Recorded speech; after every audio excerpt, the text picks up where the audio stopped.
నిన్న మొన్నటి వరకు యశోదా హాస్పిటల్ వేదికగా చేసుకొని కొనసాగినటువంటి డ్రామా ఇప్పుడు నందీనగర్కు షిఫ్ట్ కాబోతోందా? నందీనగర్లో కేసీఆర్ తన రాజకీయ వ్యూహాలకు పదును పెట్టబోతున్నారా అంటే అవుననే సమాధానం ఇస్తున్నారు కొంతమంది రాజకీయ విశ్లేషకులు. ఇక ఇదే అంశానికి సంబంధించి మనతో మాట్లాడేందుకు ప్రముఖ రాజకీయ విశ్లేషకులు అంకమరావు గారు మనతో ఉన్నారు. ఆయనతో మాట్లాడదాం. సార్ నమస్తే. సార్ నమస్తే అండి. సార్, నిన్న మొన్నటి వరకు యశోదా హాస్పిటల్ వేదికగా చేసుకొని కొనసాగినటువంటి డ్రామా ఇప్పుడు నందీనగర్కు షిఫ్ట్ కాబోతోందా? నందీనగర్నే వేదికగా చేసుకొని కేసీఆర్ కొత్త ట్విస్ట్ ఇవ్వబోతున్నారా అంటే ఏం చెప్తారు సార్? ముందుగా ఒకటి నేను చెప్పాలనుకున్నానండి. ఎవరిని చెప్పినా, ఎవరేం చేసినా, ఎవరెన్ని మాటలన్నా తెలంగాణ సాధనలో ముఖ్య భూమిక పోషించినటువంటి వ్యక్తి నిస్సందేహంగా కేసీఆర్ గారు. ఆయనకి ఈరోజు అనారోగ్యంతో వైద్యశాలలో ఆయన వైద్యం తీసుకుంటూ ఉన్నాడు కాబట్టి నా ఉద్దేశం ప్రకారం ఆయన్ని వేరే రకంగా సంబోధించకుండా గౌరవించాలనేది నా భావన. రాజకీయంగా చాలా ఉండొచ్చు. ఇప్పుడు అక్కడ శస్త్రచికిత్స జరిగిందనేది వాస్తవం. అది చిన్నదా పెద్దదా అనేది తీసి పక్కన పడిస్తే ఇప్పుడు కావాల్సిన దాన్ని మనకు చూసుకుంటా ఉంటే రాజకీయ పార్టీలు రాజకీయం చేయకుండా వేరే ఏం చేస్తాయి చెప్పండి.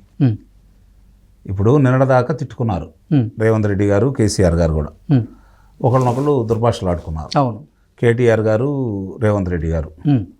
మరి ఈరోజు ముందుగా వెళ్ళి ఆయనకి వైద్య పరీక్షలకు సంబంధించి మీరు ఆయనకి సలహాలు, ఆయన్ని బాగా చూసుకోండి అని చెప్పిన వైద్యాధికారుల్ని పురమాయించాడు రేవంత్ రెడ్డి గారు. అలాగే అతను చాలా పరిణితి చెందిన వ్యక్తిలా ప్రవర్తించేసి, నిస్సందేహంగా పరిణితి చెందిన వ్యక్తి, అందులో సందేహమే లేదు, వెళ్ళేసి మాజీ ముఖ్యమంత్రిగా ఉన్నటువంటి కేసీఆర్ గారిని పరామర్శించేసి ధైర్యం చెప్పి రావడం కూడా జరిగింది. తర్వాత ఎన్నో రకాలుగా ఇబ్బంది పెట్టాలని చూసి ఒకనాడు తన గురువు ఆయన సహచర్యంలో మంత్రివర్గంలో ఉండేసి మరి ఆయన బలం పెంచుకున్నటువంటి కేసీఆర్ గారు గురువునే తోలనాడుతూ ఎన్ని ఇబ్బందులు పెట్టినా కూడా అవన్నీ మనసులో పెట్టుకోకుండా ఒకనాటి తన సహచరుడు అనారోగ్యం పాలయ్యాడని చెప్పని పెద్ద మనసుతో వచ్చి పలకరించి వెళ్ళాడు చంద్రబాబు నాయుడు గారు. అది వాళ్ళ పరిణితికి, వాళ్ళ మంచి మనసుకి మనకి నిదర్శనంగా చెప్పుకోవాలి. ఇప్పుడు కొన్న ప్రస్తావన వచ్చేసరికి ఆసుపత్రిలో జరిగింది వైద్యం అనేది నిజమే కదా, సరే అది చిన్నదా పెద్ద అని తీసి పక్కన పడేస్తే ఇప్పుడు ఆయన నందీనగర్కి ఎందుకు వెళ్తున్నాడు అనేది మనకున్న ముందున్నటువంటి ప్రశ్న. అంటే వారికి ఉన్న పొలంలోకి వెళ్ళేసి అక్కడ విశ్రాంతి తీసుకోకుండా కేవలం ఫామ్ హౌస్కే పరిమితం అవుతారు కేసీఆర్ గారు. అదే చెప్పబోతున్నాను. సీఎంగా ఉన్నప్పుడు కూడా అక్కడే ఎక్కువగా స్పెండ్ చేసేవాళ్ళు టైం అంటూ కూడా మనకు గతంలో కొన్ని ఆరోపణలు వచ్చినాయి. అంటే దానికే నేను చెప్పబోతున్నానండి కృష్ణ గారు, ఇక్కడ గుర్తుపెట్టుకోండి.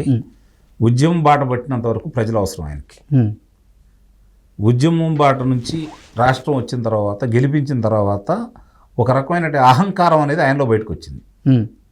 అహంకారంతో పాటు ఏ విధంగా వచ్చిందంటే ప్రతిపక్షాలు అనేది ఎవరు ఉండకూడదు, నేను తప్ప, తెలంగాణ అంటే కేసీఆర్, కేసీఆర్ అంటే తెలంగాణ, ఈ రెండే వినపడాలనే భావంతో ఆయన ముందుకెళ్ళాడు.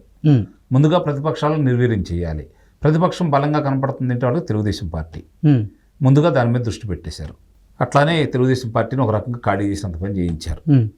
తదుపరి ఎన్నికలు వచ్చినాయి, బలం పెరిగింది. 63 నుంచి ఆయనకి 88 స్థానాలు రావడం కూడా జరిగింది. అయినా సరే ఆయన మనసు అంగీకరించాల. మిగిలిన 31 స్థానాల్లో 7 మిత్రులు వదిలేస్తే 24 స్థానాలు వీళ్ళు ఎందుకు ఉండాలనే భావన ఆయనకు వచ్చేసింది. మరి వాళ్ళ నుంచి కూడా తెలుగుదేశం పార్టీలో 2 శాసనసభ్యుల్ని కాంగ్రెస్ పార్టీ వాళ్ళని కూడా తీసుకోవడం కూడా జరిగింది. రాజకీయం చేశాడు, ఒంటెద్దు పోకడ పోయాడు, అహంకారంతో ప్రవర్తించాడు, నోటికొచ్చిన మాటలన్నీ మాట్లాడేశాడు, తిరుగులేదనుకున్నాడు.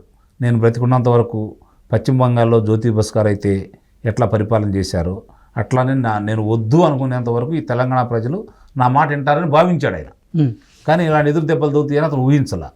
కానీ ఇప్పుడు పరిస్థితులు ఎదుర్కోవాల్సి వస్తుంది ఆయన. మరి రేపు పొద్దున పోయి అక్కడ కూర్చున్నారు అనుకోండి, పొలంలో ఆ ఇంట్లోనే ఉన్నారనుకోండి, వీళ్ళందరూ అక్కడికి వెళ్ళాలంటే బతికిస్తూ ఉంటారు. ఇక్కడంటే అందుబాటులో ఉండొచ్చు. రేపు ఏదైనా జరిగినా కూడా, ఏదైనా మాట్లాడాలి వచ్చినా కూడా, ఇప్పుడు అనారోగ్యంగా ఉన్నా కూడా రోడ్డు మీదకి వస్తే మళ్ళీ ప్రజల్లో సానుభూతి పెరిగి ఈ సమస్యల గురించి ఏదైనా మాట్లాడొస్తే ఇంట్లో గుండి కాకుండా వీళ్ళందరూ వస్తూ ఉంటే అందుబాటులో ఉంటారు. ఇప్పుడు ఆయన భయం ఏంటంటే అధికారంలో ఉండగా నేను ప్రతిపక్షాలను ఎలా అయితే ఇబ్బంది పెట్టి ఆ శాసనసభ్యులు లాక్కున్నానో టక్కు టమారా గోకర్ణ గజకర్ణ విద్యలన్నీ ఆయనకు తెలుసు కాబట్టి దాన్ని మించిన వ్యక్తి రేవంత్ రెడ్డి గారు అనే భావన వాళ్ళలో ఉంది కాబట్టి ఆయన ఎన్ని ప్రయోగించి మా వాళ్ళని తీసుకెళ్తారనే అభిప్రాయంతో ఇక్కడే ఉంటున్నారని ఎందుకు అనుకోకూడదు? వాళ్ళని రక్షించుకోవాలనే ఆలోచన ఒక రాజకీయ పార్టీ అధినేతగా, ఆయనదేం జాతీయ పార్టీ రేవంత్ రెడ్డి గారిది, ఆయనకి పైన ఉంటారు అదుభాగ్యులు చేసేవాళ్ళు. అవును. కానీ ప్రాంతీయ పార్టీ మూలాలను వదిలేసి, ప్రాంతీయ పార్టీ యొక్క ఆలోచనలను వదిలేసి జాతీయ పార్టీకి వెళ్ళిన తర్వాతే అతను పత్రం మొదలైంది కేసీఆర్ గారిది. ఇప్పుడు ఈ పరిస్థితుల్లో రేపు పొద్దున ఎక్కడికైనా వెళ్తే ముందు నీ చూసుకోవయ్యా, నీళ్ళు సగం పెట్టుకోకుండా మా దగ్గరికి వచ్చావంటారనే బాధ ఒకటి ఉంటుంది. కాబట్టి దానికి తోడు వీళ్ళు ఎంతమంది ఇప్పటికే మాటలు పడతా ఉండే కాబట్టి ఎంతమందిని వీళ్ళు లాక్కుంటారు.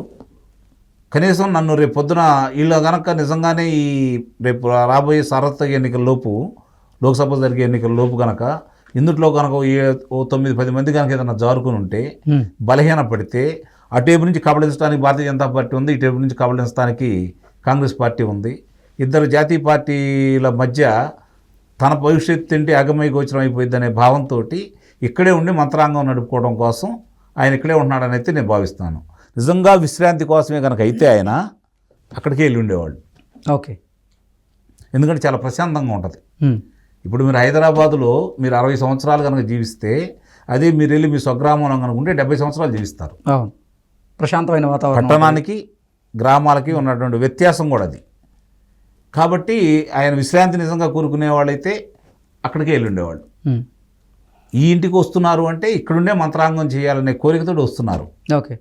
యశోద హాస్పిటల్ వేదికగా చేసుకొని కేసీఆర్ గారు చేస్తుంది మొత్తం కూడా డ్రామా, అది పీకే వ్యూహంలో భాగం అంటూ కూడా కొన్ని వార్తలు బయటకు వచ్చాయి. ఈ నేపథ్యంలో అదే డ్రామాని ఇప్పుడు నందీనగర్కి షిఫ్ట్ చేస్తున్నారు తప్ప మరేదీ లేదు. అంటే తెలంగాణలో మళ్ళీ లోక్సభ ఎన్నికలు దగ్గర పడుతున్న నేపథ్యంలో లోక్సభ స్థానాలను వీలైనన్ని కైవసం చేసుకోవాలంటే కొంత సింపతి ఉండాలి. ఆ సింపతి కోసమే ఇటువంటి డ్రామాలు చేస్తున్నారంటూ కూడా కొంతమంది ఆరోపణలు చేస్తున్నటువంటి పరిస్థితి కూడా ఉంది. అసలు ఏది మనం ఎలా దీన్ని విశ్లేషించుకోవచ్చు సార్? అదేనండి నేను చెప్పాను. అతను ఏం చేశాడు, ఏం చేయలేదు, జరిగింది నిజమా అబద్ధమా అంటే మన చేతుల్లో లేదు. వైద్య బృందాలు చెప్పాలి. వైద్య బృందాలు వివరించిన వెల్లడి ప్రకారం మనం మాట్లాడుకుంటూ ఉంటాం. ఇప్పుడు అక్కడ జరిగింది, వీళ్ళు వెళ్ళి చూశారు. ఏం జరిగిందనేది వీళ్ళైతే చూడలేదు, మీరు చూడలేదు, నేను చూడలేదు. అది నాటకమైనా నిజమైనా మనం చేయగలిగిందంటూ ఏమి లేదు. ఇప్పుడు మాట్లాడుకోవాల్సింది ఏంటంటే ఆయన పరామర్శించడానికి వివిధ రకాలుగా వచ్చేసారు. ఒక రకంగా మానసికంగా శారీరక గాయానికంటే కూడా ఈ బాధ ఎక్కువగా ఉంది ఆయనకి. ఆయన ఊహించలా రేవంత్ రెడ్డి గారు వస్తారేనో, లేకపోతే చంద్రబాబు నాయుడు గారు వస్తారేనో, ప్రతిపక్షాలకు సంబంధించి ఇంతమంది వస్తారేనో, ఆయన మా ఇంట్లో మాట్లాడడానికి విభిన్నంగా జరుగుతుంది ఇక్కడ. ఆయన అనుకున్న ఆయన ఊహలు ఏది ఇప్పుడు అందట్లా. ఒకప్పుడు ఆయన ఏది ఊహించాడో అవన్నీ నెరవేర్చుకోగలిగాడు. ఓకే. అంటే రేవంత్ రెడ్డి గారు పరామర్శించడానికి వస్తారని, అలాగే చంద్రబాబు గారు వస్తారని ఊహించలేదు. ఆ యొక్క వాళ్ళిద్దరికి పేరు రావడం కూడా తట్టుకోలేని పరిస్థితిలో ఉన్నారు ఇప్పుడు వాళ్ళు. ఓకే. కాబట్టి మీరు అన్నట్టు వ్యూహాల్లో భాగంగా ఉండొచ్చు, నాటకాలు కావచ్చు, ఏదైనా కావచ్చు. కానీ ప్రస్తుతానికైతే మనం దాని గురించి లోతుగా చర్చించుకునేంతగా మన దగ్గర సాక్ష్యాధారాలు లేవు. కాబట్టి వాస్తవంగా జరుగుతున్న దాన్ని బట్టి నేను నా దృష్టిలో వచ్చినంత వరకు నేను చెప్పేది ఏంటంటే, ఇక్కడ జరుగుతున్న ఈ పరిణామాలు తన బిడ్డల రాజకీయ జీవితానికి ప్రమాద గంటికలు మోగిస్తున్నాయనే భావన చాలా స్పష్టంగా ఉన్నాడు. కాబట్టి ప్రజాప్రతినిధులు జారిపోకుండా ఉండటం కోసం హైదరాబాద్ నగరంలోనే ఉండి పార్టీని, తన నాయకుల్ని కాపాడుకునే పని కోసం ఇక్కడుండి మంత్రాంగం చేయటం కోసం ఆయన ఇక్కడే ఉంటున్నారని, అవసరమైతే రాజకీయంగా వాళ్ళు సానుభూతి కోసం ఏమైనా చేస్తారు. అంతిమంగా విజయం సాధించడం కోసం రేపు పొద్దున మళ్ళీ ఆ రోజు ఏ విధమైనటువంటి ప్రజల యొక్క మన్ననలను పొంది అధికారంలోకి వచ్చారో మళ్ళీ తిరిగి అధికారంలో రావడం కోసం ఉండాలి అంటే ఈ తన దగ్గర ఉన్నటువంటి 39 మంది శాసనసభ్యుల్ని కాపాడుకోవాల్సిన బాధ్యత ఆయన మీద ఉంది. కాబట్టి దానికోసం ప్రయత్నం చేస్తారని, సహజంగానే అధికారుల కోసం రేపు రాబోయే సార్వత్రిక ఎన్నికల్లో మరి ఇంకా రెట్టింపించిన స్థానాలు సంపాదించుకొని తన బలం నిరూపించుకోవడం కోసం, వ్యూహాలు రచించుకోవడం కోసం అందరినీ దగ్గరికి పిలుచుకొని మరి రేపు మామూలుగా పద్దుల మీద చర్చ కూడా జరిగింది. కాబట్టి జమా ఖర్చుల మీద దాంట్లో కూడా ఏ వ్యూహాలు పన్నుకోవాలనే ఆలోచనతోటి వీళ్ళని కాపాడుకుంటూ పార్టీ భవిష్యత్తును కూడా కాపాడుకోవాల్సిన బాధ్యత ఆయన భుజస్కంధాల మీద ఉంది. కాబట్టి ఆయన ఇక్కడ నందీనగర్కి మారారని అయితే నేను భావిస్తున్నాను.